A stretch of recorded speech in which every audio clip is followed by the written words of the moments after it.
پانی کی بالٹیاں ریفری پر عین ڈیل کر دی۔ اس کے بعد ایوارڈ کے تقریب میں پاکستانی کھلاڑیوں نے اپنے سلور میڈلز کو توڑ ڈالا۔ انٹرنیشنل ہاکی فیڈریشن نے 11 پاکستانی کھلاڑیوں پر تاحیات پابندی عائد کر دی۔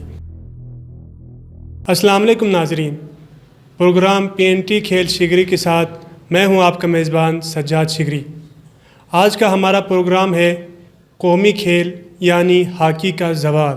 کیا کوئی جدید دور کے فٹ بال ورلڈ کپ کا تصور کر سکتا ہے کہ جس میں برازیل، ارجنٹینا یا جرمنی شریک نہ ہو؟ ایسا لگ بھگ ناقابل تصور ہے، بلکہ در حقیقت واہیات خیال ہے۔ یہی وہ چیز ہے جو کبھی ہاکی ورلڈ کپ پاکستان کے بغیر منعقد ہونے کے بارے میں سوچی جاتی تھی، اور گزشتہ برس بالکل ایسا ہی ہوا۔ مزید برآں رواں برس پاکستانی ہاکی ٹیم اگلے گرمائی اولمپکس میں کوالیفائی کرنے میں ہی ناکام ہو گئی۔ پاکستان ہاکی کا زوال اتنا بھی ڈرامائی یا اچانک نہیں تھا جیسا نظر آتا ہے۔ یہ ایک سست اور دردناک تنزلی ہے جس کا آغاز اس وقت ہوا جب پاکستان نہ صرف 1986 میں انگلینڈ میں کھیلے جانے والے ورلڈ کپ کا ٹائٹل ہارا، بلکہ 12 ملکی ایونٹ میں 11ویں نمبر پر آیا۔ اس وقت تو ہاکی کی ٹیم 90 کی دہائی میں کسی حد تک ابھر کر واپس آنے میں کامیاب رہی، مگر یہ کھیل اسکولوں اور کالجوں سے غائب ہونا شروع ہو گیا تھا، جبکہ اسے میڈیا اور کارپوریٹ کی ویسی توجہ بھی حاصل نہیں رہی جو کرکٹ کو ملنا شروع ہو گئی۔ اگر اسکولوں کی چند طالب علم ہی ہاکی کھیلیں گے تو کوئی کیسے توقع کر سکتا ہے کہ نیا ٹیلنٹ ابھر کر سامنے آئے گا؟ ایسا ہو ہی نہیں سکتا۔ کھیل کے طریقوں میں آنے والی تبدیلیوں کو فوری طور پر اپنایا نہیں جا سکا، یا ایسی مہارت فراہم نہیں کی گئی جو اس کھیل کو بطور پیشہ اپنانے کے لیے نوجوانوں میں دلچسپی کا باعث بنتا، اور نہ ہی ہاکی صرف کم توجہ پانے والا مشغلہ یا قومی فریضہ بن کر رہ جاتی۔ پاکستان ہاکی کا بتدریج زوال اب مکمل نظر آتا ہے۔ یہ کھیل آہستہ آہستہ منظر سے غائب ہو گیا، مگر مسئلہ یہ ہے کہ یہ سرکاری طور پر اب بھی پاکستان کا قومی کھیل ہے۔ پاکستان گرمائی اولمپکس میں کوالیفائی کرنے میں ناکام رہا، جس کے بعد وزیر اعظم نے ٹیم کے تازہ ترین ناکامی تحقیقات پر حکم دیا ہے۔ تحقیقات محض یہ دریافت کرنے تک ہی محدود ہے جو اکثر ہاکی کے پرستار پہلے سے یعنی 90 کی دہائی کے اوائل سے ہی بخوبی جانتے ہیں کہ پاکستان کے قومی کھیل کو وہ توجہ، وسائل اور احترام نہیں دیا جا رہا جو اس کا حق ہے، اور اس کے پیچھے چھپی سازشی وجوہات میں سے ایک یہ ہو سکتی ہے کہ ہاکی کی جگہ کرکٹ ایسا کھیل بن گیا جس میں کامیابی کو ایک حکمران اپنی حکومت کی کامیابی کو اجاگر کرنے کے طور پر پیش کر سکتا ہے۔ یہ ایک اہم قابل غور معاملہ ہے، کیونکہ پاکستان ہاکی کے عروج میں بھی اس کی جڑیں موجود ہیں کہ جس طرح اس کھیل کو ماضی کی متعدد حکومتوں نے بلند درجہ دیا، اور اس سے ان کا مقصد حکومتوں کو مضبوط بنانا اور کامیابی کے راستے ڈھونڈنا تھا، مگر یہ مشق ہمیشہ کامیاب ثابت نہیں ہوتی۔ مثال کے طور پر ایک انتہائی ناتجربہ کار اور وسائل سے محروم پاکستان ہاکی ٹیم نے 1956 کے میلبورن اولمپکس کے فائنل میں جگہ بنائی، اور اسے وطن میں نئی قوم کی جنگجوانہ فطرت اور 9 برس پہلے دنیا کے نقشے پر ابھرنے والے نئے ملک کے مشکلات کے جد و جہد کے عکس کے طور پر پیش کیا گیا۔ مقبول نظریے کے برخلاف ہاکی ہمیشہ سے ملک کا قومی کھیل نہیں تھی۔ در حقیقت 1950 کے دہائی کے آخر تک کسی بھی کھیل کو قومی حیثیت حاصل نہیں تھی۔ آخر میں سب سے نتیجہ خیز امر یہ رہا کہ پاکستانی ٹیم نے طوفانی انداز میں 1960 کے روم اولمپکس کے فائنل میں جگہ بنائی اور ہندوستان کو شکست دے کر پہلا اولمپک ہاکی ٹائٹل اپنے نام کیا۔ ایوب خان کی اقتدار میں گرفت مضبوط تھی، اور پاکستان کا بڑا حصہ اس حکومت کے دوران ماحول کو اچھا محسوس کر رہا تھا۔ ایوب نے اس فتح کا فائدہ اٹھاتے ہوئے اسے پاکستان معاشرے اور نظام حکومت کی پیش رفت اور ترقی کی علامت کے طور پر پیش کیا۔ ہاکی میں پاکستان کی شہرت آسمان کو چھونے لگی، اور مغربی ہاکی مبصرین نے نوٹس کیا کہ کس طرح پاکستانی کھلاڑیوں نے ایک مہارت سے بھرپور اسکل متعارف کرائی ہے جسے بہت جلد ڈربلنگ کے نام سے جانے لگا۔ یہ وہ اسکل تھی جس کے دوران روم میں متعدد ہاکی ٹیموں کو چکما دیا گیا، جبکہ اس کا بھرپور مظاہرہ پاک ہندوستان فائنل کے دوران دیکھنے میں آیا۔ ٹوکیو میں ہونے والی 1964 کے اولمپکس میں پاکستان اور ہندوستان نے مسلسل تیسری بار اولمپک کی ہاکی فائنل میں جگہ بنائی، مگر اس بار پاکستان کو سخت مقابلے کے بعد 1-0 سے شکست کا سامنا کرنا پڑا۔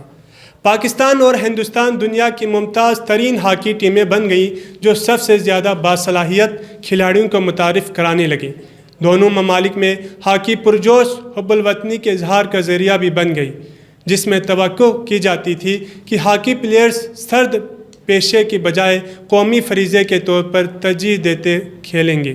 میکسیکو سٹی اولمپکس کے دوران پاکستانی ٹیم گیند کو یہاں سے وہاں دوڑاتے ہوئے مسلسل چوتھی بار ہاکی کے فائنل میں پہنچی اور وہاں آسٹریلیا کو 1-0 سے شکست دے کر دوسرا اولمپک ہاکی ٹائٹل اپنے نام کیا۔ پاکستان دنیا کے نمبر 1 ہاکی ٹیم بن گیا جو اپنے سٹائل اور صلاحیت کی بنا پر بہت زیادہ کشش رکھتا تھا۔ ہاکی کا کھیل لبرل ایوب آمریت میں پھیلتا پھولتا رہا، مگر یہ بھی حقیقت ہے کہ جب ٹیم نے میکسیکو سٹی میں دورہ اولمپکس ٹائٹل جیتا تو فوجی حکومت بائیں بازو کے طالب علم اور ورکرز تحریک کے نتیجے میں دیوار کے کونے میں لگ چکی تھی۔ اس تحریک نے ایوب خان کو 1968 کے شروع میں مستعفی ہونے پر مجبور کیا اور انہوں نے اقتدار ایک اور فوجی شخص جنرل یحییٰ خان کو دے دیا، جنہوں نے ملک کے پہلے عام انتخابات کے انعقاد کا وعدہ کیا، مگر پاکستان ہاکی کا مارچ اس بحران سے متاثر ہوئے بغیر آگے بڑھتا رہا یا کچھ اثر بھی پڑا۔ ان حالات میں پاکستانی ہاکی ٹیم 1972 کے میونخ اولمپکس میں شرکت کے لیے پہنچی۔ اس نے سیمی فائنل تک پہنچنے کے لیے جدوجہد اور بڑے مقابلے میں اس کا مقابلہ پر اٹھ کھڑے ہونے والی ہندوستانی ٹیم سے ہوا۔ محاصرے کی ذہنیت نے ملک کو گرفت میں لے لیا اور اس نے ہاکی اسکواڈ تک بھی رسائی حاصل کر لی۔ میچ سے ایک شام پہلے پاکستانی اسکواڈ نے مقبول ملی نغمے جو پاکستانی گلوکارہ نور خان نے 1956 اور 1971 کی جنگوں کے دوران گائے تھے گانا شروع کیے۔ ان گانوں کو گانے کا مقصد نہ صرف پاکستانی کھلاڑیوں کو روایتی حریف ہندوستان کے خلاف جذبے سے بھرنا تھا، بلکہ اسی عمارت میں مقیم ہندوستانی کھلاڑیوں کے احساس پر بھی اثر انداز ہونا تھا۔ سخت مقابلے کے بعد پاکستان نے ہندوستان کے خلاف 2-0 سے سبقت حاصل کر لی اور لاکھوں پاکستانیوں جو اپنے ریڈیو سٹیشنز پر کمنٹری سن رہے تھے اٹھے اور گلیوں میں نکل آئے اور حب الوطنی کے نعرے لگانے لگے۔